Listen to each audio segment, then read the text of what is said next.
بسم اللہ الرحمن الرحیم۔ حضور غوث پاک، محبوب سبحانی، قندیل نورانی، شہباز لامکانی، شیخ سید عبد القادر جیلانی۔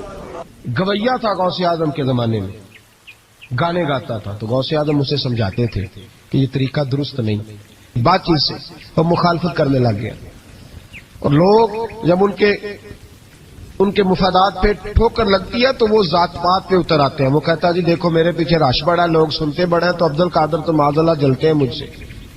خیر بڑی مخالفت کی، باتیں ٹٹول کے لاتا، کھاتے کہاں سے ہے، لنگر کہاں سے آتا ہے، یہ کیا ہے۔ حضور غوث اعظم ہنس دیا کرتے، فرماتے چل ٹھیک ہے موج کر۔ وقت گزرتا گیا، بوڑھا ہو گیا، لوگ اس کی آواز کے دیوانے تھے، گلے کی آواز بڑا سریلی تھی، وہ اب دھیمی پڑ گئی۔ وہ جو اسے سنتے تھے وہ کسی اور کو سننے لگے۔ گھر میں بھی جب تک پیسے آتے تھے تب تک تو گھر میں بھی بڑی قدر تھی، اب جب گھر میں کچھ نہ دیا تو بچوں نے بھی نکال دیا۔ حالت یہ ہوئی کہ قبرستان جا کے بیٹھ گیا، مکھیاں بھنکتی ہیں، پہننے کو کپڑا کوئی نہیں، کھانے کو روٹی کوئی نہیں۔ میرے شیخ، میرے غوث اعظم اس گلی سے گزرے۔ جب غوث اعظم گزرے تو اس کی حالت دیکھی تو محبوب پاک کا وہ طریقہ یاد آ گیا۔ سلام اس پر کہ جس نے دشمنوں کو بھی کوائیں دی، سلام اس پر کہ جس نے گالیاں سن کر دعائیں دی۔ تو حضور غوث اعظم گھر گئے، غلام کو بلایا، فرمایا 100 دینار لے جا، اس گویے کو دیا، بتانا نہ کس نے بھیجے، دے کے لوٹ آنا۔ وہ کہتا میں گیا تو بڑی بری حالت، پھٹے ہوئے کپڑے، خستہ حالی، جا کر کے 100 دینار دیے۔ میں نے کہا لو، اس نے آ کے کھولی تو بڑھاپے سے بری حالت، بیماری، ذوف۔ کہنے لگا کس نے بھیجے ہیں؟ تو میں نے کہا مجھے پہنچانے کا حکم ہے، بتانے کا نہیں۔ تو کہتے اس کی آنکھوں میں آنسو آ گئے۔ کہنے لگا میں بھی سارے بغداد کو جانتا ہوں، مجھے پتا ہے اس حالت پہ اگر مجھ پہ کوئی کرم کر سکتا ہے تو وہ عبد القادر جیلانی ہے، مجھے بھی پتا ہے، میں بھی جانتا ہوں۔ اس حال میں گرے ہوئوں کو تھامنا اگر کسی کا طریقہ ہے تو وہ غوث اعظم کا ہی ہے، وہی مجھ پہ کرم کر سکتے ہیں۔ کہتے میں خادم، کہتے میں دے کے آیا تو وہ میرے پیچھے پیچھے چلنے لگا۔ حضور غوث اعظم پڑھا رہے تھے تو سامنے آ کے کھڑا ہو گیا، نظر اٹھائی آپ نے، فرمایا میں کیا خدمت کر سکتا ہوں۔ چیخ ماری اس نے، رویا، قدموں میں گرا، لگا عبد القادر تو میرے نبی کا سچا وارث ہے، تو سچا وارث ہے نبی پاک صلی اللہ علیہ وسلم کا۔ میں ساری زندگی مخالفت کرتا رہا اور جب میرا کوئی نہ بنا تو میرا بن گیا۔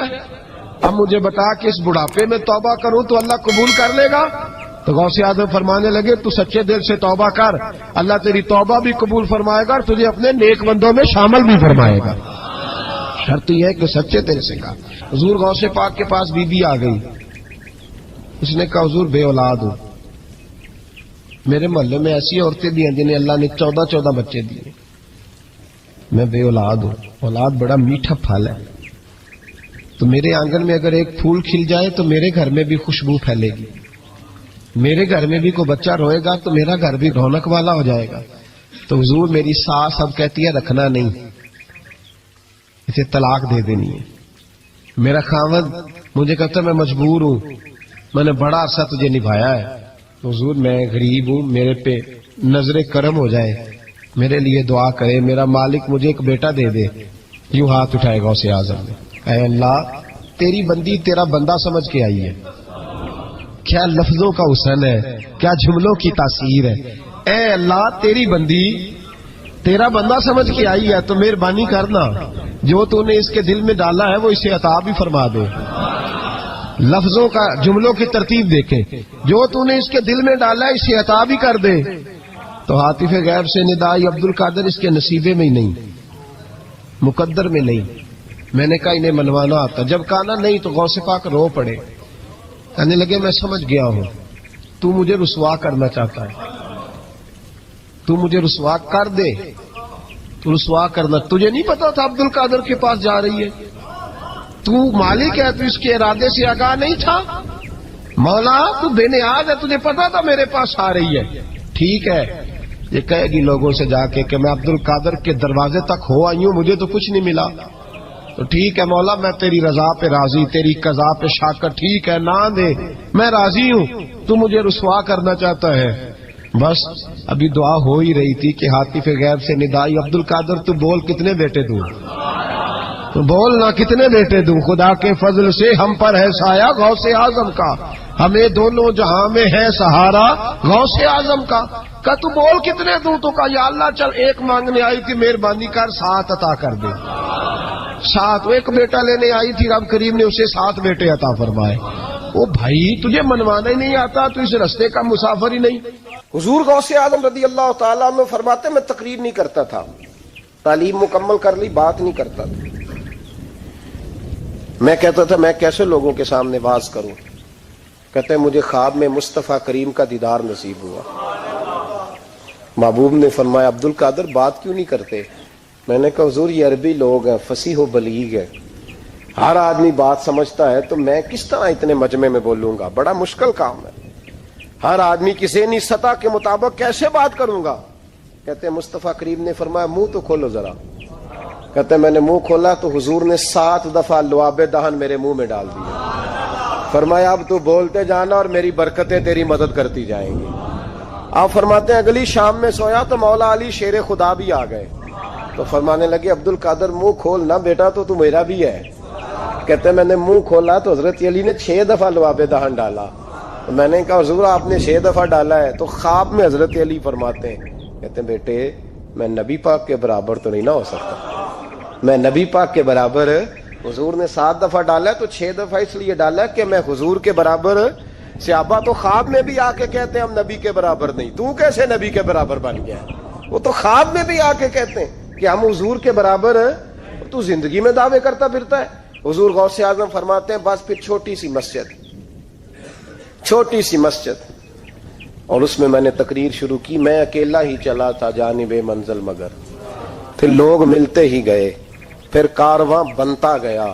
فرماتے ہیں چھوٹی سی مسجد، پھر مسجد بڑی ہوئی، پھر مجمع بڑھ گیا، فرماتے ہیں پھر جامع مسجد، پھر مجمع وہاں بھی کم پڑ گیا، پھر بغداد کی عیدگاہ وہ بھی بھر گئی تو صحرا میں جا کے خیمے لگ گئے۔ کہتے ہیں تقریر ہوتی تو ہزاروں کا مجمع، ہزاروں کا۔ ملا علی قاری کہتے ہیں غوث اعظم کے اجتماع میں 70 ہزار لوگ شریک ہوتے تھے، ہزاروں علماء کاغذ قلم لے کے بیٹھے ہوتے تھے کہ غوث پاک جو باتیں بیان کریں گے تفسیری نقطے ہم نے نوٹ کرنے، اور حضور غوث اعظم کو اللہ نے یہ کمال دیا تھا، کمال، یہ آپ کی کرامت تھی کہ بغیر سپیکر کے بولتے تھے، جیسی سمجھ پہلے والے کو آتی تھی ویسی آخری والے کو آیا کرتی تھی۔ تو حضور غوث پاک رضی اللہ تعالیٰ عنہ نے لوگوں کو بڑا نوازا۔ ایک شخص آیا، اس نے آ کے کہا حضور میرے ابا جی میں آپ کا مرید ہوں، عقیدت مند ہوں، رات میں نے باپ کو خواب میں دیکھا ہے تو دوزخ کی آگ میں جل رہا ہے، میرا فوت ہونے والا باپ میں نے بڑی تکلیف میں دیکھا ہے۔ تو غوث اعظم رضی اللہ تعالیٰ عنہ فرمانے لگے میرے مدرسے میں آیا کرتا تھا، میری خانقاہ میں آتا تھا، میری محفل میں بیٹھتا تھا، حلقہ ذکر میں رہتا تھا۔ تو اس نے کہا حضور کبھی کبھی آتا تھا، کبھی کبھی۔ غوث اعظم نے مصلی بچھا لیا، کہا یا اللہ تیرا وعدہ نہیں کہ جو اہل اللہ کے مجالس ذکر میں بیٹھے گا تو اسے شکی نہیں کرے گا، اسے صحیح۔ اور یہ مسلم شریف کی حدیث ہے، دلیل کیا ہے؟ مسلم شریف کی حدیث، نبی پاک علیہ السلام نے فرمایا جو ذکر کرنے والوں کی مجلس میں خالی بیٹھ جائے اللہ تبارک و تعالیٰ اسے بھی سعادت عطا فرما دیتا ہے، اگر شکی ہو بدبخت ہو تو اللہ اسے نیک وقت فرما دیتا ہے۔ تو حضور غوث اعظم حضور کی اس دعا کا وسیلہ دینے لگے، یا اللہ تیرا وعدہ نہیں تھا، وہ یہاں آیا کرتا تھا تو خدا بندہ اس کی قبر پہ عذاب۔ وہ شخص کہتا ہے میں گھر میں جا کے سویا، دوبارہ میرے ابا جی ملے تو مجھے کہنے لگے بیٹا عبد القادر کے پاس جاتے رہنا، عبد القادر کے پاس جاتے رہنا، جو ان کی مجالس پہ جاتا ہے اللہ اس سے بڑا ہی راضی ہوتا ہے، وہاں جاتے رہنا۔ تو بھائی ان لوگوں کو رب کریم کو منانا آتا تھا۔ غوث اعظم مزدوروں کی طرح دین کا کام کرتے تھے۔ میں نے بڑا سوچ سمجھ کے فکرہ کہا، مزدوروں کی طرح۔ میں نے اپنے گاؤں میں کچھ ایسے مزدور دیکھے جو صبح فیکٹری میں دیہڑی کر کے آتے تھے تو شام کو دیہڑی کر کے آئے ہیں پوری 4 بجے تک 5 بجے تک، تو شام کو کسی آدمی نے مٹی ڈالنی ہے اپنے گھر کے اندر تو اس سے بھی ٹھیکہ کر لیا، اس نے کہا میں 300 روپیہ دوں گا، مٹی اٹھا لو. تو وہ مزدور گھر آیا تو اس نے کہا چلو بچوں کے کپڑے بھی لینے، عید بھی قریب آ رہی ہے. یہ مزدور لوگ بڑی جدوجہد کرتے ہیں. تو رات کو مٹی ڈال دی. حضور غوث اعظم نے مزدوروں کی طرح دین کا کام، یہاں تو موجیں لگی ہیں، تو موجیں لگی ہوئی ہیں لوگوں کی. یہاں تو لوگ ساد رنگ میں مست ہو کے کہتے ہیں بس ٹھیک ہو گیا جی، ہم بڑے پکے ہیں ان کے ماننے والے. غوث اعظم فجر کے بعد فقہ کا درس دیتے تھے، فقہ کا.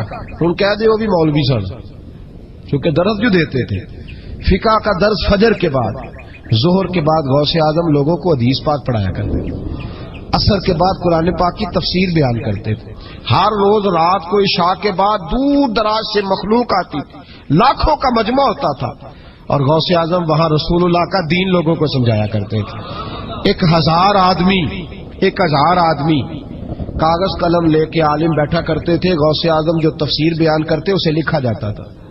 یہ حضور غوث اعظم کا طریقہ ہے. غوث اعظم بغداد کی جامع مسجد کے خطیب تھے. وہ خطیب تھے مسجد کے. جامعہ نظامیہ کے نام سے غوث اعظم نے مدرسہ بنایا ہوا تھا. وہ ایک ادارے کے پرنسپل تھے. جسے الف با سیدھی پڑھنی نہ آئے وہ کہے میں بڑا ولی ہوں، مجھے غوث پاک کا فیض ہے. تجھے کس طرح کا فیض ہے؟ غوث اعظم کا فیض یہ آپ فرمایا کرتے جتنی جس کی زبان میں تاثیر زیادہ ہو سمجھو میرا فیض اسے زیادہ ملا ہوا ہے. آپ تقریر کرتے تھے، خطبہ دیتے تھے، روز رات کو بیٹھتے تھے.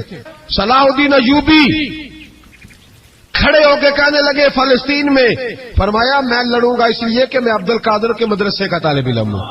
اور فرمانے لگے یہ 70,000 فوج میرے ساتھ ہے، ساری غوث اعظم کو ماننے والی ہے. انقلاب غوث کے ماننے والے لائیں گے. یہ لوگ انقلاب برپا کریں گے جن کے دلوں میں بغض رہتا ہے اللہ کے ولیوں کا. اور ہر رسالے میں کبھی یہ کون سا جہاد ہے، کبھی بابا فرید کے خلاف لکھتے ہیں، کبھی غوث اعظم کے خلاف لکھتے ہیں. شرم نہیں آتی؟ کھالوں سے تم نے پجارو خریدی ہوئی ہے، کھالیں کٹھی کر کے تم نے کلاشنکوف لی ہوئی ہیں، مکانوں میں رہتے ہو، اور قوم ہے کہ وہ دیکھتی نہیں. اور بھائی دنیا میں رہنا ہے تو کچھ پہچان پیدا کر.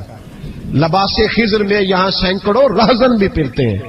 ہر داڑھی پگڑی والے کو دیندار نہ سمجھ لیا کرو، خدا را یہ پہچان پیدا کرو. جس کے مرضی پیچھے لگ جاتے ہو. حضور غوث پاک شیخ عبد القادر جیلانی رضی اللہ. اور آج کل کی میں جاتا ہوں نا محفلوں پہ تو میں دوستوں سے کہتا ہوں اب کوئی دوست ٹائم لینے آتے تو میں پوچھتا ہوں محفل کیوں کرانی ہے؟ محفل کہنے ثواب واسطے. تو میں کہا سورۃ یاسین پڑھا لو. کہا ساری زندگی ثواب کے چکر میں رہو گے، انقلاب کب آئے گا؟ میلاد کی محفل کر لو، سارا سال برکتیں نازل ہوگی. وہ محفل کو ایک روپ دو، ایک رنگ دو. محفل ایک انقلاب کا نام. غوث اعظم نے ہمیں وہ والی محفل سکھائی ہے جس میں بے نمازی آتا تو نمازی بن کے جاتا، جس کے اندر چور ڈاکو آتا تو توبہ کر کے جاتا، جس کے اندر کوئی ماں باپ کا نافرمان آتا تو گھر جا کے ماں باپ کے پیروں میں بیٹھ جاتا. ثواب کے لیے محفل، ثواب کے لیے 11ویں، اس سے باہر ہے. بڑا ہو گیا یہ کام. ناک بھی چلے ہوئے پکے ہی، وہ بھی ادھر کو سفر کر رہے ہیں، ادھر کو سفر، وہ بھی سارے ثواب اکٹھا کر رہے ہیں. کہتے تو محفل کرا تو بخشیا جائے گا. جدے ہاتھ نوٹاں جدے تھی انہوں کہتے چوری صاحب شیر تیری نظر ہی. اور میں کہ ظالما شیر نبی پاک دا تے نظر بندے دی کر چھڑے کچھ سوچ. اور جس نے پیسے زیادہ دیے اس کہتے عاشق رسول ہے. میں کہ تو کتوں مور لئی لوکاں نو عشق دی ڈگریاں ونڈدا پھردا ہے؟ کدھر سے تو نے یہ لے لی اسٹیمپ جو لگاتا ہے یہ عاشق ہے یہ عاشق نہیں؟ محفل کرانے والا بھاویں بجلی چوری کرتا ہوئے تو عاشق رسول ہے. تو یہ باہر آئے. حضور غوث اعظم ہر روز محفل ہوتی تھی، لیکن جو آتا تھا اللہ اس کا دل بدل دیتا تھا. اور چونکہ ریاکاری نہیں تھی، تسنع نہیں تھی، بغداد میں محفل ہو رہی، غوث اعظم تقریر کر رہے ہیں، بارش شروع ہو گئی، لوگ بکھرنے لگے. تو حضور غوث اعظم رضی اللہ تعالیٰ سر جھکا کے کہنے لگے مولا تو دلوں کے بھید تو جانتا ہی ہے نا. اگر یہ بندے میں نے اپنے لیے اکٹھے کیے ہیں تو سارے بھگا دے، اور اگر تیرے لیے اکٹھے کیے ہیں تو پھر بھی تیری مرضی ہے. تو دلوں کے بھید جانتا ہے. لوگ کہتے ہیں سارے بغداد میں بارش ہوتی تھی، جہاں غوث اعظم کا جلسہ ہوتا تھا وہاں نہیں ہوتی تھی، وہاں نہیں ہوتی تھی، اس لیے کہ انہیں اللہ کو منانا آتا تھا، انہیں طریقہ پتا تھا. حضور غوث اعظم نے اپنی گفتگو سے، تقریر سے، خطبے سے، الفتح الربانی حضور غوث اعظم کی تقریروں کی کتاب چھپی ہوئی ہے، آپ کے ملفوظات ہیں، آپ کے خطبے. اور بھائی اس کو لوگ معمولی کام سمجھتے ہیں، بس ثواب کے لیے کر لو. خدا را غوث اعظم کا طریقہ تو سمجھو. اور پھر تبلیغ فرمائی، دین کا کام کیا، نذرانے نہیں بٹورے.